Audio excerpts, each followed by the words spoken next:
खबर में। तो आइए अब शुरुआत करते हैं और सबसे पहली खबर का रुख करते हैं। आपको बता दें कि प्रधानमंत्री देश के युवाओं को रोजगार और बेहतर भविष्य देने की दिशा में केंद्र सरकार ने एक और बड़ा कदम उठाया है। दरअसल 19वें रोजगार मेले के तहत प्रधानमंत्री नरेंद्र मोदी ने वीडियो कॉन्फ्रेंसिंग के जरिए देश भर के 47 शहरों में आयोजित कार्यक्रमों में 51,000 से ज्यादा युवाओं को नियुक्ति पत्र सौंपे। ये नियुक्तियां विभिन्न मंत्रालयों, सरकारी विभागों और संगठनों में दी जा रही है, जिससे हजारों परिवारों के सपनों को नई उड़ान मिलेगी।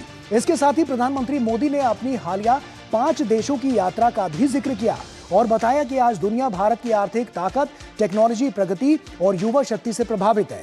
कई देशों की बड़ी कंपनियां भारत में निवेश और साझेदारी के लिए आगे आ रही हैं, जिससे आने वाले समय में युवाओं के लिए रोजगार के नए अवसर खुलेंगे। यानी साफ है कि नया भारत अब सिर्फ आत्मनिर्भर बनने की ओर नहीं बढ़ रहा, बल्कि दुनिया के लिए अवसरों का सबसे बड़ा केंद्र भी बनता जा रहा है। क्या कुछ खास हुआ है, आइए आपको ये बताते हैं, क्योंकि ये 19वां रोजगार मेला बहुत अहम रहा है। 51,000 युवाओं के नियुक्ति पत्र उन्हें सौंपे गए हैं। वहीं विभिन्न मंत्रालयों और विभागों में ये नियुक्तियां दी गई हैं।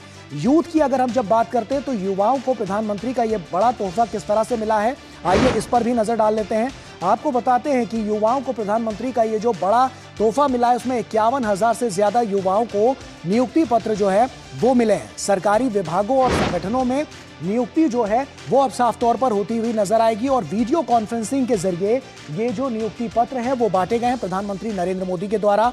देश के 47 शहरों में रोजगार मेले आयोजित किए गए हैं, क्योंकि मिशन मोड में रोजगार देने पर सरकार लगातार काम करती हुई नजर आ रही है और उसके आंकड़े जो हम देख रहे हैं लगातार निकलते हुए नजर आ रहे हैं, क्योंकि ये 19वां रोजगार मेला रहा है और पारदर्शी और तेज भर्ती प्रक्रिया पर सरकार का किस तरह से जोर है, इस पर यह साफ होता हुआ नजर आया है। इसके अलावा भी अगर हम आपको बताएं कि विदेश यात्राओं से युवाओं को किस तरह से फायदा मिलेगा, यह प्रधानमंत्री नरेंद्र मोदी ने बताया है। प्रधानमंत्री मोदी ने 5 देशों की यात्रा का उन्होंने जिक्र किया है और भारत की वैश्विक साख किस तरह से मजबूत होती जा रही है, इस पर साफ तौर पर उन्होंने कहा है कि ये जो तमाम नीतियां बनी है उससे बहुत बड़ा फायदा मिलता हुआ नजर आया। इसके अलावा प्रधानमंत्री ने क्या कहा यह हम आपको बता दें। विदेश दौरे से युवाओं को फायदा मिलेगा, मतलब आप समझिए कि अभी से जो रोड मैप है वो साफ तौर पर तैयार होता हुआ नजर आ रहा है और एक बेहतर भविष्य का निर्माण होता हुआ नजर आ रहा है। युवाओं के लिए नए रोजगार के अवसर खुलेंगे और इसके अलावा कई देशों की बड़ी कंपनियों से मुलाकात भी यहां पर हुई है और ये जो बड़ी कंपनियां हैं इसमें बड़ी डील सामने आई है, उनके बारे में भी हम आपको बताएंगे कि कौन कौन सी वो बड़ी कंपनियां रही हैं।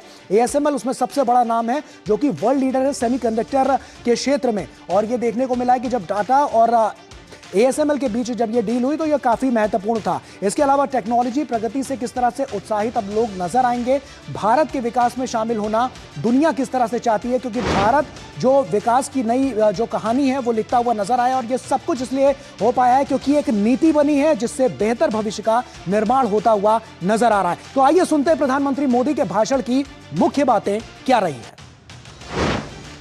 मैंने एक बात समान रूप से महसूस की है, दुनिया भारत के युवाओं और भारत की टेक्नोलॉजिकल प्रोग्रेस को लेकर बहुत उत्साहित है। हमारे यहाँ स्टार्टअप में महिलाओं की बहुत बड़ी भूमिका बढ़ रही है, बहुत बड़ी मात्रा में महिलाएं आगे आ रही हैं। मुद्रा योजना के तहत करोड़ों महिलाओं को फाइनेंशियल सपोर्ट मिला है। PM स्वनिधि जैसी योजनाओं ने भी लाखों महिलाओं को आत्मनिर्भर बनने का अवसर दिया है। भारत में सेमीकंडक्टर मैन्युफैक्चरिंग की पूरी सप्लाई चेन तैयार की जा रही है। आने वाले समय में भारत की 10 बड़ी सेमीकंडक्टर यूनिट्स दुनिया में अपना परचम लहराएगी। इनमें बड़ी संख्या में भारत के नौजवानों का सामर्थ्य होगा। तो नए भारत का जो निर्माण होगा उसमें युवाओं की कितनी बड़ी भूमिका होगी, ये प्रधानमंत्री नरेंद्र मोदी बता रहे हैं। और इसके अलावा महिलाओं को स्टार्टअप से किस तरह से ज्यादा अब और ज्यादा उनकी भागीदारी सुनिश्चित हो रही है, ये भी उन्होंने बताया। सेमीकंडक्टर किस तरह से भविष्य का निर्माण करता हुआ नजर आएगा, ये 3 अलग अलग महत्वपूर्ण बातें प्रधानमंत्री नरेंद्र मोदी ने कही है। मुंबई से संवाददाता शिशिर शेलार हमारे साथ जुड़ रहे हैं। शिशिर, साफ तौर पर देखें तो एक तरफ तो नियुक्ति पत्र बांटे गए, दूसरी तरफ वहीं हम देख रहे हैं कि जिस तरह से प्रधानमंत्री ने 5 देशों का जिक्र भी किया, तो एक बात तो यह कि अभी जो नियुक्ति पत्र मिल रहा है वो तो साफ तौर पर है, भविष्य का रोड मैप भी कहीं ना कहीं तैयार होता हुआ नजर आ रहा है। किस तरह से पूरा स्ट्रक्चर डिजाइन किया जा रहा है जिससे जो भारत का युवा है वो और ज्यादा सशक्त होता हुआ नजर आए? शिशिर। और बिल्कुल देखिए, रोजगार सृजन के लिए सरकार की तरफ से अगर देखा जाए तो कई अलग अलग तरीके से प्रयास किए जा रहे हैं। एक पहली बात, अगर इस प्रकार सरकारी नौकरी की करे तो उसमें हमें देखनी पड़ेगी इससे पहले की स्थिति क्या थी।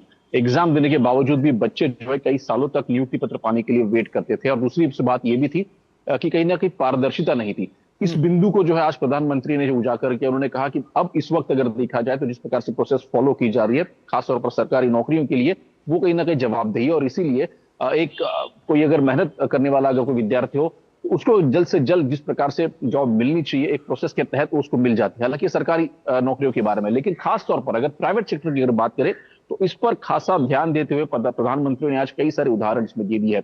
खास तौर पर यह कहा गया है कि किस प्रकार से जो आज के युवा है वो सिर्फ नौकरी ना करे बल्कि नौकरी देने वाला बने। और इसीलिए तकरीबन 2.5 लाख से भी ज्यादा स्टार्टअप की शुरुआत भारत में हो चुकी है। ये सबसे बड़ा आंकड़ा है। जो इकोसिस्टम हम कह रहे हैं कि किस प्रकार से भारत में स्टार्टअप्स के लिए बढ़ रही है, प्रधानमंत्री ने उस पर ध्यान दिया। हालांकि सिर्फ ये भारत के अकेले के दम पर इकोसिस्टम नहीं बन सकती, तो इसमें अगर देखा जाए तो कई सारी कंपनीज होती है, कई सारे अलग अलग देश होते हैं जो एक्सपर्टीज होते हैं, उनकी जरूरत भी भारत में इसमें होती है। और प्रधानमंत्री ने आज अपने संबोधन की शुरुआत उसी तरीके से, उन्होंने कहा कि किस प्रकार से भारत इन अलग अलग सेक्टर्स में अलग अलग देशों के साथ मिलकर साझेदारी कर रहा है, जिसका फायदा जो है भारत के इन युवाओं को होगा जब इस क्षेत्र में वो कोई भी कंपनीज या फिर कोई भी नई टेक्नोलॉजीज जो है आगे लेकर जाना चाहते हैं। निश्चित तौर पर तकनीकी क्षेत्रों को देखें और भविष्य को देखें तो यही संगम जो है उसको बैठाने की कोशिश की जा रही है, जिससे साफ तौर पर आने वाला जो समय होगा वो और ज्यादा मजबूती लेकर आएगा, युवाओं को लेकर भी और इसके अलावा उनकी भागीदारी को लेकर भी। बहुत बहुत शुक्रिया शिशिर, तमाम जानकारियां हमसे साझा करने के लिए।